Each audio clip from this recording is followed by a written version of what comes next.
Unbreakable. So Unbreakable was written and directed by M. Night Shyamalan. It came out in the year 2000 when Shyamalan was on this crazy rise. This man was said to be the next Spielberg. Did something happen along the way? Hopefully he's getting back on track. But personally, I think Unbreakable might just be his masterpiece. A movie that was truly ahead of his time. So Bruce Willis plays David Dunn. He's a man who was in a train wreck, and he is the only survivor of this train wreck. In fact, he's remarkably unharmed. He's then approached by a man named Elijah Price, played by Samuel L. Jackson, who has osteogenesis imperfecta. It's a bone condition where your bones are very brittle and they break very easily. He believes that if he is on this end of the spectrum, could there then be a person on the other end of the spectrum who does not break, who is very tough? He believes David Dunn is this person. In fact, he believes David Dunn is a superhero. Or at least he believes comic books are a representation of the truth, exaggerations of the truth. And so that's the movie. Is Bruce Willis's character a superhero? Is Elijah Price going to be like the Alfred to the superhero? Is Bruce Willis discovering how far this goes? And simply put, this movie's remarkable. It's well directed.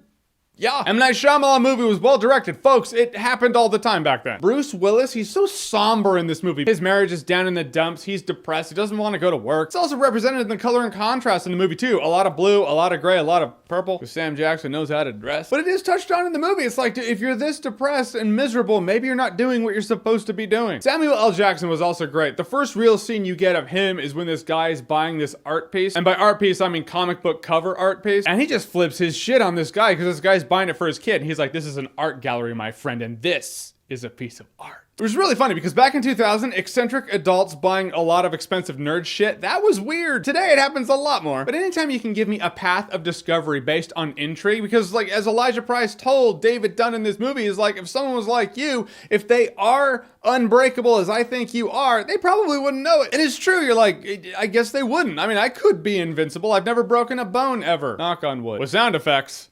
We can make anything happen. That's a digital knock on wood, it counts. But it's done in such a believable way. But you never feel like this guy is actually invincible. It's done in the spectrum of believability. Or at least spectrum of possibility. He never feels like Superman. In fact, I don't know the depths of how invincible Bruce Willis actually is, or his character actually is. Bruce Willis, we know, he's invincible as hell. He's done that movie and he still gets jobs. Invincible. In fact, he is unbreakable.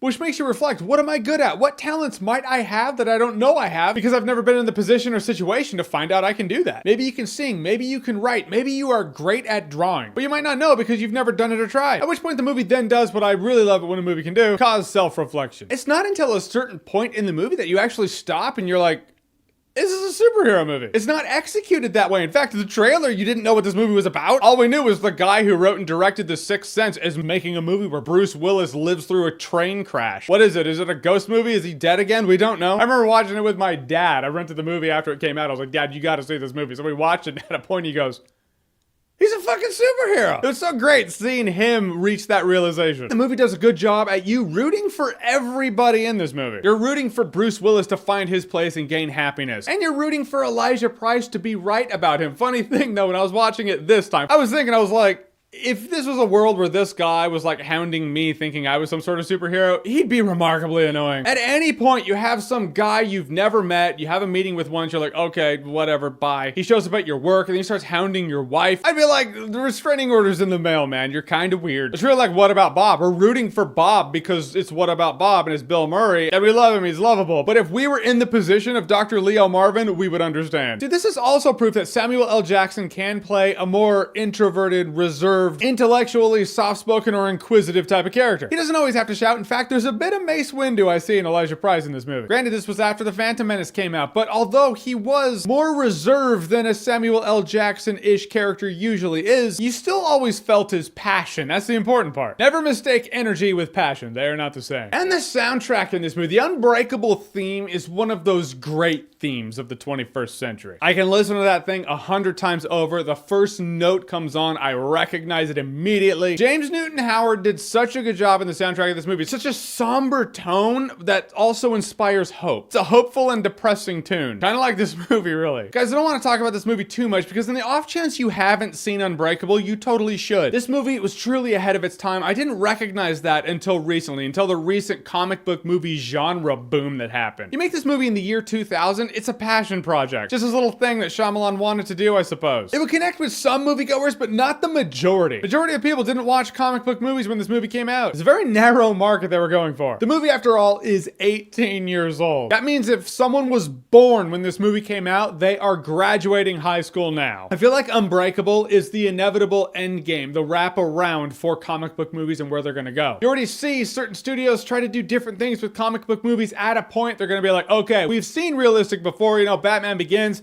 there was a super realistic-ish take on Batman. Let's take it to the next level. Make it almost look like it's not a superhero movie at all. And then you could be like, yeah, Unbreakable did that because it was ahead of its time. So I look back and I'm like, that movie is more relevant now than it was back then. It's so great when a movie you liked back in the day has aged like a fine wine. I was so pleased watching Unbreakable again recently, and I will say Unbreakable is awesome-tacular.